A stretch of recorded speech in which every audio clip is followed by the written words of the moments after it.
Hello, welcome to How to Play Alaska Solitaire, game for one player. This game comes to us from the 250 Solitaire app, and one thing I must say about Alaska, it is very, very beautiful. Interesting place, you can see the northern lights there. Very, very interesting form of life in Alaska. But it gets cold, and it gets extremely cold. And there's parts of Alaska that are so remote that everything costs a lot more than it does in the rest of the United States.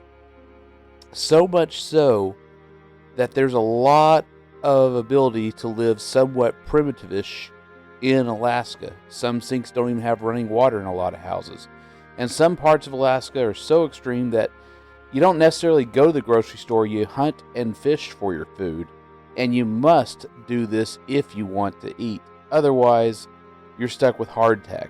And Alaska will eat some food the rest of the United States has not even heard of. It's an interesting place. It's a place where life is more atypical than the rest of the United States.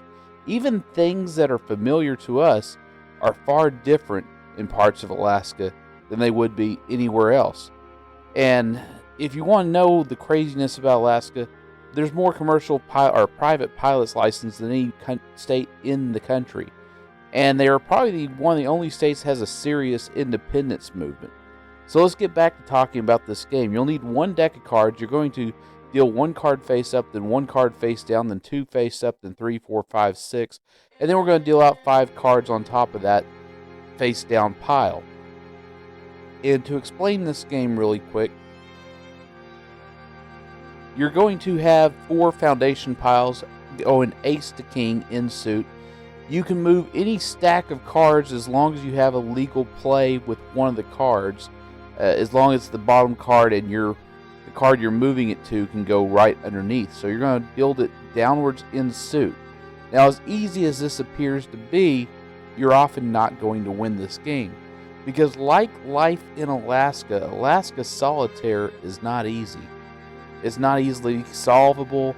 It's not easy to get pretty far. Eventually, the game will own you. It will take care of you. It will make sure you don't succeed. And this is something that's very difficult with the games of this solitaire family, is that there's not a whole lot that can be done. And eventually, you will run out of moves. And once you run out of moves, well, that's it. You've lost the game. And right now, I don't see a legal move on here at all. I'm double checking, I'm triple checking, I'm making sure, but yeah, there's nothing. And you could try this over and over again. You could try to rig it in some way, very minusculely.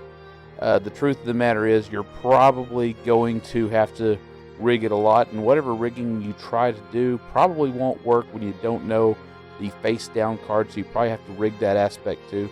Because this game is not easily solvable. It's not often solvable. A bad shuffle ends everything. You have complete mercy of the deck. While there is some better moves that can be made, some pre-planning, the ace does wrap around the king and things of that nature. Unlike a lot of games, its limited options make it extremely difficult to get anywhere in this game.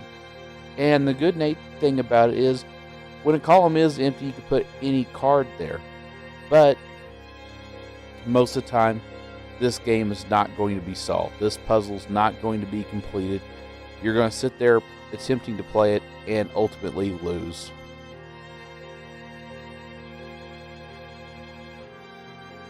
And so if you'd actually like to play some cards in public with strangers, otherwise known as friends you haven't yet met, come to our subreddit Card Game Meetups. Post your city, post what public place you want to do this at, and what games you're looking to play. Do click under the show more in the description to find rules, other resources, including other video channels I enjoy, and a link to a Discord channel where we talk about card games all day, every day. It's a fun place where you can meet new friends and learn about all sorts of different card games, domino and dice games. Do call up your friends and let them know that you're looking to play some cards. They might say yes, they might say no, but you never know unless you call. Sometimes you need to be the one to set things up, so give them a call. Do like, subscribe, and share these videos with other people you know are interested in card games, and do check out the current poll under our community tab, and I'll see you next video.